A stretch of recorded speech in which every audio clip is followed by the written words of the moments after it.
Hello दोस्तों, स्वागत है हमारे चैनल पर। आज हम सीखेंगे जो बेरिंग के ऊपर इंटरव्यू में क्वेश्चन पूछा जाता है, हम आज उसके ऊपर डिस्कस करेंगे। अगर आप एक मैकेनिकल के बंदे हो, अगर आप इंजीनियरिंग करी रखी हुई है, या फिर आप फिटर हो, या फिर आप किसी टेक्नीशियन हो, तो आपसे ये इंटरव्यू में ये बेरिंग के ऊपर क्वेश्चन है वो पूछा जा सकता है। ये क्वेश्चन जो है बहुत ही इम्पोर्टेंट है। ओके, चलिए वीडियो को शुरू करते हैं। देखिए, सबसे पहले जान लेते हैं व्हाट इज़ बेरिंग। यानी जो बेरिंग है, ये मेरे हाथ में देखिए बेरिंग है। ये बेरिंग क्या होती है? ओके, ये जो बेरिंग है यहाँ पे लिखा हुआ व्हाट इज़ बेरिंग, ये बेरिंग है क्या? ठीक है, चलिए इसके ऊपर आगे बढ़ते हैं। देखिए, ये bearing is a mechanical component. जो बेरिंग है एक मैकेनिकल कंपोनेंट है। इसको डिवाइस नहीं बोलना। ओके, जैसे मशीन एक डिवाइस है, वैसे डिवाइस नहीं बोलना, एक कंपोनेंट है। ठीक है ना, ये बेरिंग ये मैकेनिकल कंपोनेंट। ठीक है, मैकेनिकल कंपोनेंट बोलना है। Okay, that reduce friction. Friction मतलब घर्षण।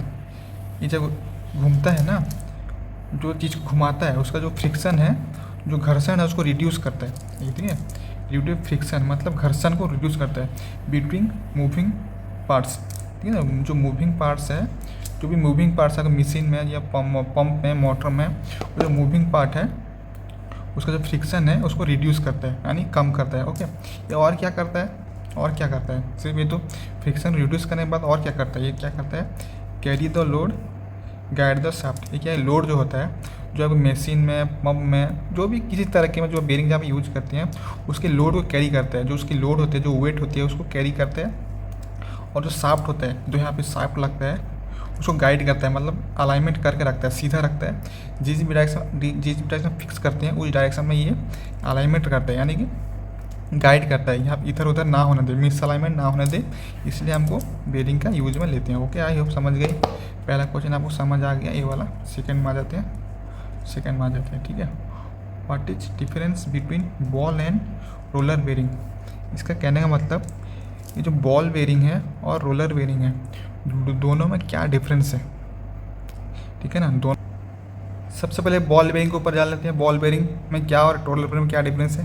देखिए, ball bearing handle radial load. जो बेरिंग में रेडियल लोड होता है, ठीक है ना, जो बेरिंग में जो रेडियल लोड होता है, यानी कि मान के चलिए बेरिंग है हमारी, ये बेरिंग है, जो ऊपर से लोड पड़ता है। देखिए यहाँ पे जो ऊपर से लोड पड़ता है यहाँ पे, उसको रेडियल लोड बोलते हैं। ठीक है, जो ऊपर से लोड पड़ता है उसको रेडियल लोड बोलते हैं। और रोलर बेरिंग का क्या काम है, सॉरी डिफरेंस क्या है रोलर बेरिंग में? देखिए, roller bearing handle radial and axial load. अब रेडियल एक्सेल लोड क्या आता है? देखिए, सब बॉल बेरिंग जो है रेडियल लोड को हैंडल करता है, मतलब ऊपर से जो लोड आता है, ऊपर से यहाँ पे बेरिंग के ऊपर से, उसको रेडियल लोड बोलते हैं। ओके, अब एक्सियल लोड किसको बोलते हैं? जो सामने से आता है। देखिए, जो सामने से आता है, देखिए बेरिंग है, इनर रिंग है, जो सामने से लोड आता है उसको एक्सियल लोड बोलते हैं। रोलर बेरिंग का क्या डिफरेंस है बॉल और रोलिंग बेरिंग में? जो रोलर बेरिंग है दो तरीके के लोड को झेल सकता है। दो तरीके में कौन सा? रेडियल भी झेल सकता है, एक्सेल भी झेल सकता है, यानी कि ऊपर से भी लोड ले सकता है और सामने से भी लोड ले सकता है। लेकिन बॉल बेरिंग क्या है? सिर्फ रेडियल लोड ले सकता है, यानी कि ऊपर से सिर्फ लोड ले सकता है। ओके, आई होप दोनों में डिफरेंस समझ गए, बॉल बेरिंग और रोलर बेरिंग में क्या डिफरेंस है। चलिए तीसरी क्वेश्चन में आ जाते हैं। इसको मैं बेरिंग को साइड कर देता हूँ। ये देखिए, मेरे पास तीसरी क्वेश्चन है यहाँ पे। What are the common bearing failure reason. मतलब जो हम लोग की बेरिंग होती है, जो फेलियर होने का, यानी ख़राब होने का कॉमन रीज़न क्या होता है? ठीक है ना, कॉमन रीज़न क्या है कि आपकी मशीन में जो बेरिंग है या मोटर में बेरिंग है वो बहुत जल्दी ख़राब हो जाती है, उसके कॉमन रीज़न क्या है, ये हम जान लेते हैं। इसको आप इंटरव्यू में पूछा जा सकता है, 100% चांस है आपके पूछा जाता है कि बेरिंग का क्या रीज़न है फेलियर होने का। देखिए, ओवरलोडिंग, ये सबसे पहले ओवरलोडिंग है। मान लीजिए जितना आपकी जो बेरिंग है, जो बेरिंग आपकी है, जितना कैपेसिटी आपकी बेरिंग की है उससे अधिक कहीं ज़्यादा लोड देने से ये क्या है? ओवरलोडिंग होगा। जितना कैपेसिटी है बेरिंग की, ओके, उससे ज़्यादा कहीं लोड देने से आपके मशीन में कहीं आउटपुट में ज़्यादा हेवी लोड देने से, किसी चीज़ को मूवमेंट करने से मोटर के जरिए बेरिंग में क्या ओवरलोड पड़ेगा। ओवरलोड से आपकी बेरिंग जो है फेलियर हो जाएगी। ओके, दूसरा मिस अलाइनमेंट क्या होता है? आपकी बेरिंग कहीं पे फिक्स करे हुए हैं, ठीक है ना, कहीं पे बेरिंग फिक्स करे हुए हैं लेकिन प्रॉपर फिक्स नहीं है। बेरिंग जो इंस्टॉल करे हुए हैं वो प्रॉपर फिक्स नहीं है, सॉरी प्रॉपर इंस्टॉल नहीं है। वो क्या है कि प्रॉपर फिक्स नहीं होने के क्या है कि मिस अलाइनमेंट, वो क्या मिस अलाइनमेंट होगी। जब मिस अलाइनमेंट होगी तो बेरिंग क्या है कि टूटने का चांस रहता है, यानी बेरिंग फेलियर होने का चांस रहता है। ओके, जहाँ भी आप शॉप में इंस्टॉल करें, मशीन में इंस्टॉल करेंगे या किसी हाउसिंग में इंस्टॉल करें, आप देखिए बेरिंग जो है प्रॉपर फिक्स है कि नहीं। ओके, प्रॉपर इंस्टॉल है कि नहीं। ओके, मिस अलाइनमेंट है कि नहीं। चलिए तीसरा क्या है कि कोरोजन क्या होता है, इसमें रस्टिंग हो जाना। ठीक है, रस्टिंग क्यों होता है? अगर लुब्रिकेशन आपकी कम लुब्रिकेशन की कमी रहती है या मेंटेनेंस नहीं होता तो क्या रस्टिंग हो जाता है। जो अंदर की बॉल होती है वो रस्टिंग हो जाता है। रस्टिंग हो जाता है कि बराबर मूवमेंट नहीं होता। जब मूवमेंट नहीं होगा ये बहुत ज़्यादा साउंड करेगी, ज़्यादा फ्रिक्शन होगा, बहुत ज़्यादा साउंड करेगी रस्टिंग होने के कारण। ठीक है ना, जिसको कोरोजन बोलते हैं, रस्टिंग हो जाना। उसके लिए क्या कर सकते हैं, और देखिए यहाँ पे देखिए, ये हो गया 1 2 3। ये चौथा नंबर क्या है, लैक ऑफ लुब्रिकेशन की कमी। ये दोनों चीज़ सेम ही है, कोरोजन और लैक ऑफ लुब्रिकेशन, मतलब रस्टिंग हो जाना या फिर लुब्रिकेशन की कमी के कारण रस्टिंग हो जाना या फिर लुब्रिकेशन ना होना। अगर इसमें ग्रीसिंग नहीं करेंगे या फिर ऑयल का ग्रीसिंग नहीं करेंगे तो क्या ये क्या है कि ज़्यादा समय ओवर हीट होगा। बेरिंग जो है ओवर हीट होने के कारण ये क्या है कि बेरिंग फेलियर हो सकता है। लुब्रिकेशन की कमी के कारण बेरिंग फेल हो सकता है।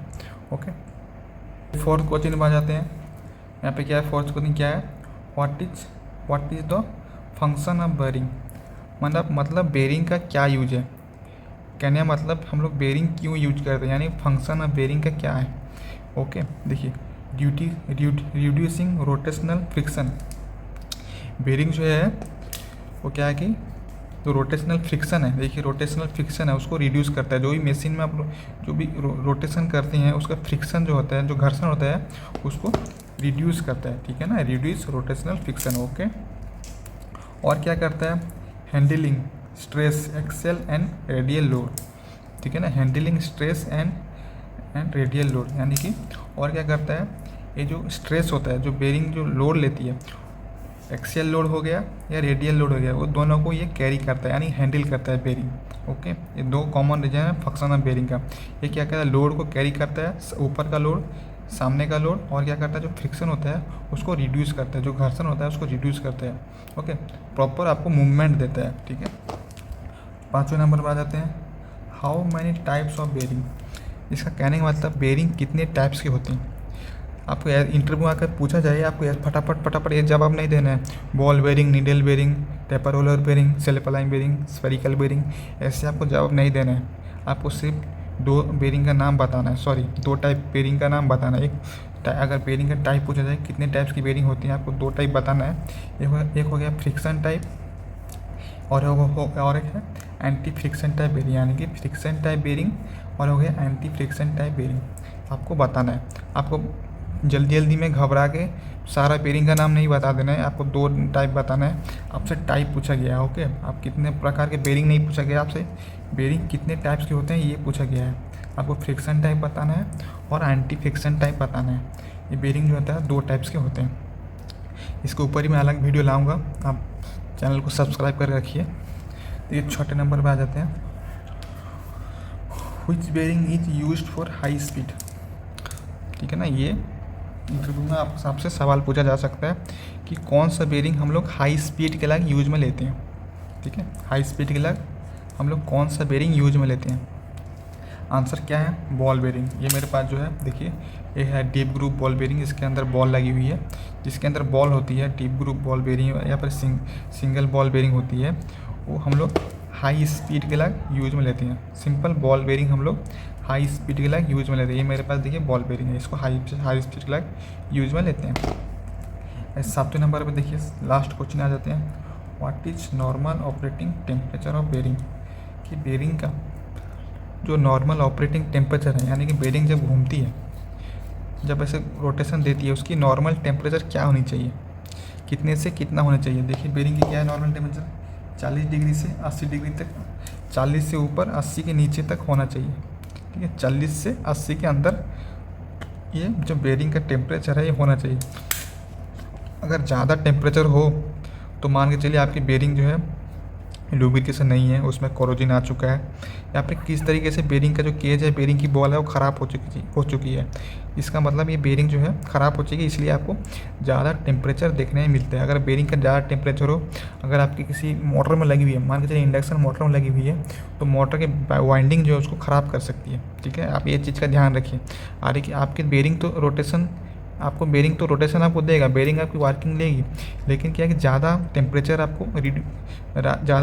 आपको मिलेगा बेरिंग से, ज़्यादा टेम्परेचर इंक्रीज होगी बेरिंग की। उसका मतलब क्या है, बेरिंग आपकी ख़राब हो चुकी है और आपकी जो मोटर है, इंडक्शन मोटर है, उसकी वाइंडिंग जो है वो भी आपको ख़राब होने का चांस है, फेलियर होने का चांस है। ओके, आप हमेशा ध्यान रखें बेरिंग के जो टेम्परेचर है 40 से 80 होनी चाहिए। आप हमेशा लुब्रिकेशन जो करके रखिए। ओके।